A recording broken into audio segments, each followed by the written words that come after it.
ಶತ್ರುಗಳು ಜಾಸ್ತಿ. ನೋಡಿ, ನಾನು ಒಳ ಮೀಸಲಾತಿ ಪರ, ಗೊತ್ತಾಯ್ತಾ. ಮತ್ತು ದಲಿತರು, ಹಿಂದುಳಿದವರು, ಅವರು ಅಂತಕ್ಕಂಥದ್ದು ಜೊತೆಗೆ ಎಲ್ಲ ಜಾತಿಯಲ್ಲಿರೋ ಬಡವ್ರ ಪರವಾಗೂ ಇರಬೇಕು ನಾವು. ನಾನು ಎಷ್ಟು ಸರಿ ಈಗ ನನ್ನ ಜೊತೆಲಿ ಬನ್ನಿ, ಒಪ್ಪತ್ತು ಊಟ ಮಾಡೋ ಬ್ರಾಹ್ಮಣರ ಮನೆ ನಾನು ತೋರಿಸ್ತೀನಿ. ಒಂದೆತ್ತ ಊಟ ಮಾಡೋದು, ಅವ್ರು ಬೆಳಗ್ಗೆ ಕಾಫಿ ಕುಡಿತಾರೆ, ಉರಿ ತಿಂತಾರೆ, ರಾತ್ರಿ ಹೊತ್ತು ಒಂದು ಊಟ ಮಾಡಿ ಮಲಗ್ತಾರೆ. ಇವತ್ತು ನಾನು ತೋರಿಸ್ತೀನಿ, ಇವ್ರು ಬ್ರಾಹ್ಮಣರು ಮನೆ ಎಷ್ಟೊತ್ತು ಊಟ ಮಾಡ್ತಾರೆ, ಎಷ್ಟು ಜನ ಅವರೇ ಬನ್ನಿ ತೋರಿಸ್ತೀನಿ. ಮತ್ತು ಎಷ್ಟೋ ಬ್ರಾಹ್ಮಣರ ಮನೆಗಳಲ್ಲಿ ಈ ಶ್ರಾದ್ದ ಮಾಡ್ತಾರಲ್ಲ ಬೇರೆ ಬೇರೆ ಮನೆಗೆ, ಅವನು ಶ್ರಾದ್ದ ಮಾಡ್ತಕ್ಕಂಥ ಅರ್ಚಕ ಇರ್ತಾನಲ್ಲ, ಅವನು ಒಂದಷ್ಟು ಜನ ಇಟ್ಕೊಂಡಿರ್ತಾನೆ. ಅವನೇನು ಮಾಡ್ತಾನೆ, ಇವ್ರನ್ನ ಶ್ರಾದ್ದಕ್ಕೆ ಯಾರಾದರೂ ಒಪ್ಪಿಸಿದಾಗ ಇವ್ರನ್ನ ಊಟಕ್ಕೆ ಕರ್ಕೊಂಡು ಹೋಗ್ತಾನೆ. ಅವ್ರೊಂದು 10 ಜನಕ್ಕೆ ಊಟ ಹಾಕ್ಬೇಕಲ್ಲ, ಅವರು ಆ ಊಟಕ್ಕೆ ಕರ್ಕೊಂಡು ಹೋಗ್ತಾರೆ. ಇವ್ರನ್ನ ಅಲ್ಲಿ ಕಾಣಿಕೆ ಕೊಟ್ಟರೆ ಅದನ್ನು ಇವ್ರಿಗೆ ಕೊಡ್ಬೇಕು, ಅರ್ಚಕರಿಗೆ. ಈ ಥರ ಕೆಲವು ಇವೆಲ್ಲ ಹೇಳೋವಂಥ ಸಂಗತಿಗಳು ಅಲ್ಲ, ನೀವು ಬರೆಯುವಂಥವು ಅಲ್ಲ. ಬಡತನ ಎಷ್ಟು ಕ್ರೂರವಾಗಿರುತ್ತೆ ಅನ್ನೋದಕ್ಕೆ, ಬಡತನ ಅನ್ನೋದು ಕ್ರೂರತೆಗೆ ಇನ್ನೊಂದು ಉದಾಹರಣೆ. ನೀವು ಚಿಕ್ಕನಹಳ್ಳಿ ಹತ್ರ ಒಂದು ಊರಿದೆ, ನಾವು ಈಗೆಲ್ಲ ಚೆನ್ನಾಗಿದ್ದಾರೆ ಅವ್ರುಗಳು ವ್ಯಾಪಾರ ಮಾಡೋರು. ಉಳಿಯಾರಲ್ಲಿ ಹೋಗಿ 1,000 ರೂಪಾಯಿ ಥಿಂಗ್ಸ್ ತೊಗೊಂಡು, ಇಲ್ಲಿ ಕೇಳ್ರಿ, ಇಲ್ಲಿ 1,000 ರೂಪಾಯಿ ಥಿಂಗ್ಸ್ ತೊಗೊಂಡು 100 ರೂಪಾಯಿಗೆ 900 ರೂಪಾಯಿ ಕೊಡೋರು, 1,000 ರೂಪಾಯಿ ಬರ್ಕೊಳ್ಳೋರು ಉಳಿಯಾರಲ್ಲಿ. ಅವರು ಬೆಳಗ್ಗೆನೇ ತಗೊಂಡು ಮದುವೆ ಮನೆಗಳ ಹತ್ರ ಅಲ್ಲಿ ಇಲ್ಲಿ ಜನಸಂದಣಿ ಇರೋ ಅಂಥ ಕಡೆ ಹೋಗಿ ಆ ಪಿ ಪಿನ್ನು ಇವೆಲ್ಲ ಮಾರಾಟ ಮಾಡಿಕೊಂಡು ಸಾಯಂಕಾಲ ದುಡ್ಡು ಕೊಟ್ಬಿಟ್ಟು ಉಳಿದಿದ್ದ ದುಡ್ಡಲ್ಲಿ ಮನೆಗೆ ಏನಾದ್ರು ತೊಗೊಂಡೋಗಿ ಅಡುಗೆ ಮಾಡ್ಕೊಂಡು ಊಟ ಮಾಡೋರು. ವ್ಯಾಪಾರ ಆಗದೇ ಸಾಮಾನು ಹೋಗಿ ವಾಪಸ್ ಕೊಟ್ಬಿಟ್ಟು ಅವನಿಗೆ ಸಾಲ ತೀರಿಸ್ಬಿಟ್ಟು, ಯಾವ್ದಾದ್ರು ಮದುವೆ ಮನೆ ಅಲ್ಲಿ ಇಲ್ಲಿದ್ದರೆ ಇವರು ಕತ್ಲಲ್ಲಿ ಹೋಗಿ ಕೂತ್ಕೊಂಡು ಊಟ ಮಾಡಿಬಿಡೋದು. ಅವರೇನಾದರೂ ನೋಡದೇ ಇದ್ದರೆ ಊಟ ಮಾಡಿ ಬಂದುಬಿಡ್ತಾರೆ. ನೋಡಿಬಿಟ್ರೆ ಎಬ್ಬರಿಸಿ ಕಳಿಸಿದ್ರೆ ಈ ಎಲೆ ಬಿಸಾಕಿರ್ತಾರಲ್ರಿ, ಆ ಬಿಸಾಕಿರೋ ಕಸದ ಎಲೆನಲ್ಲಿ ಹುಡುಕಡೆ ಏನೋ ಸಿಗುತ್ತಾ ಅಂತ ತಿಂತವೆ.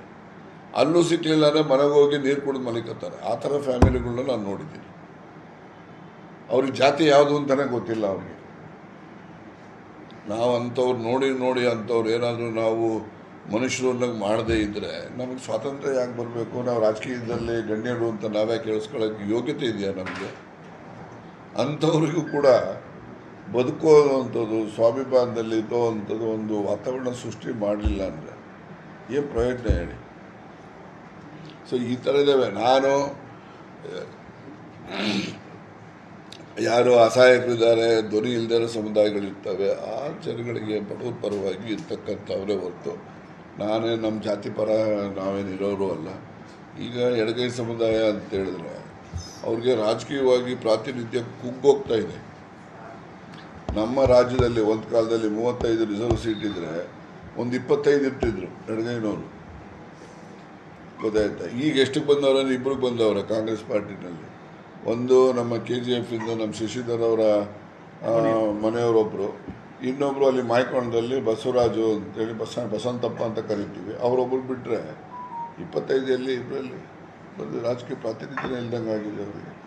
ಅದೇ ಥರ ಬೇರೆ ಬೇರೆ ಅಪಾಯಿಂಟ್ಮೆಂಟಲ್ಲಿ ಅಲ್ಲಿ ಇಲ್ಲಿ ಎಲ್ಲ ಕಡೆ ಪ್ರೊಫೆಸರ್ಸ್ಗಳು ಮಾಡೋರಲ್ಲಿ ಅವ್ರಿಗೆ ಅನ್ಯಾಯ ಆಗಿದೆ. ಅದೆಲ್ಲ ಅಪಾಯಿಂಟ್ಮೆಂಟು ಮತ್ತೊಂದು ಇದರಲ್ಲಿ ಇವೆಲ್ಲ ಇರ್ತವೆ. ಅದಕ್ಕೋಸ್ಕರ ಅವ್ರದ್ದು ಬೇಡಿಕೆ ಸರಿ ಇದೆ. ಅದು ಬೇಡಿಕೆಗೆ ಸಿದ್ದರಾಮಯ್ಯವರು ಕೂಡ ಸಹಮತ ಇದೆ. ಈಗ ನಾಳೆ ಶನಿವಾರ ಕರೆದಿದ್ರು ಮೀಟಿಂಗು, ಮುಂದಾಕಿದ್ದಾರೆ ಗುರುವಾರಕ್ಕೆ. ಮುಂದಾಕಿದ್ದಕ್ಕೆ ಒಂದು ಕತೆ ಕಟ್ತಾರೆ. ನಾಳೆ ಯಾಕೆ ಅವರು ಮಾಡೋಕ್ಕಾಗಿಲ್ಲ ಅಂದರೆ, ಈಗ ಬೇರೆ ಬೇರೆ ಜಿಲ್ಲೆಗಳಿಗೆ ಮಂತ್ರಿಗಳು ಎಲ್ಲ ಈ ಫ್ಲ್ಯಾಗ್ ಹಾಸ್ಟಿಂಗ್ ಹೋಗವ್ರೆ. ಇವತ್ತು ಬೆಳಗ್ಗೆನೇ ಇರ್ತದೆ, ಸಂಜೆ ಅಲ್ಲಿ ಕಲ್ಚರಲ್ ಪ್ರೋಗ್ರಾಮ್ಸ್ ಎಲ್ಲ ಇರ್ತವೆ, ಇವ್ರು ಭಾಗವಹಿಸ್ಬೇಕಾಗ್ತದೆ. ನಾಳೆ ಬೆಳಗ್ಗೆ 11 ಗಂಟೆಗೆ ಎಲ್ಲಿ ಬರೋಕ್ಕಾಗ್ತದೆ ಅವರು? ಆ ದೃಷ್ಟಿಯಿಂದ ಮುಂದಾಕಿದ್ದಾರೆ. ಅವತ್ತೇ ಹೇಳ್ದೆ ನಾವು, ಸರ್ ಅವ್ರು ಬರೋಕ್ಕಾಗಲ್ಲ ಎಲ್ಲರೂ ಅಂತ ಅಂದು. ಅದೇನು ಕತೆನೋ, ಇಲ್ಲ ಎಲ್ಲ ಮಾಡ್ಬಿಡೋಣ, ಫ್ರೀ ಇರ್ತೀವ್ರಿ, ಅವ್ರು ರಜಾ ಇರ್ತದೆ ಅಂತ ಅವರು ಕಳ್ಕಳಿ ಇಟ್ಕೊಂಡು ಆದಷ್ಟು ಜಾಗ್ರತೆ ಮಾಡಬೇಕು ಅಂತ ಮಾಡಿದ್ರು. ಈಗ ಇವತ್ತು ಮುಂದಾಕಿದ್ದೀವಿ ಅಂತಾರೆ, ಅದಕ್ಕೊಂದು ವ್ಯಾಖ್ಯಾನವನ್ನು ಕೊಡ್ತಾರೆ. ಇವರು ವಿರುದ್ಧ ಅವರೇ ಅದಕ್ಕೆ ಬೇಕು ಅಂತಲೇ ಫಿಕ್ಸ್ ಮಾಡಿ ಮುಂದಾಕ್ತಾರೆ. ಪ್ರಾಕ್ಟಿಕಲ್ ಡಿಫಿಕಲ್ಟೀಸ್ ಏನು ಅನ್ನೋದು ಯಾರೂ ಅರ್ಥ ಮಾಡ್ಕೊಳ್ಳೋದಿಲ್ಲ. ಮೇಲ್ನೋಟಕ್ಕೆ ಸುಮ್ಮನೆ ಅರ್ಜೆಂಟಿಗೆ ಕನ್ಕ್ಲೂಷನ್ಗೆ ಬಂದ್ಬಿಡೋದು, ಹೌದಲ್ವಾ? ಹೌದು ತಾನೆ? ಈಗ ನಾಳೆ ಬರೋಕ್ಕಾಗ್ತಿದ್ದೇನಪ್ಪ 11 ಗಂಟೆಗೆ ಎಲ್ಲ ಫ್ಲ್ಯಾಗ್ ಹಾಸ್ಟಿಂಗ್ಗೆ ಎಲ್ಲ ಜಿಲ್ಲೆಗಳಿಗೂ ಹೋಗಿರ್ತಾರೆ.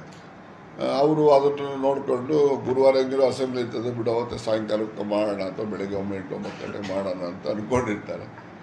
ಈ ಒಂದು ಅವ್ರ ಬಗ್ಗೆ ಅಸಮಾಧಾನ ಇರೋರು ಏನಂತಾರೆ, ಸಿದ್ದರಾಮಯ್ಯ ವಿರುದ್ಧ ಕಂಡ್ರಿ ನೋಡ್ರಿ, ಬೇಕು ಅಂತಲೇ ಮುಂದಾಕವ್ರೆ ಅಂತಾರೆ. ಹೀಗೆ ಇವೆಲ್ಲ ಕೆಲವು ಆಂತರಿಕವಾಗಿ ಕೆಲವು ಏನು ಸಮಸ್ಯೆಗಳಿದ್ದಾವೆ ಎಲ್ಲ ತಿಳ್ಕೊಂಡು ನಾವು ಹೇಳೋದು ಕಲ್ತ್ಕೋಬೇಕು. ಓಕೆ, ಹೊರಡೋಣ. ಡೆಲ್ಲಿಗೆ ಹೋಗಿ ಬಂದಮೇಲೆ ಕೊಡ್ತೀನಿ. ನಿಮ್ಮೆಲ್ಲ ಸಹಕಾರ ಇರಲಿ ಬಿಡಿ ಸರ್.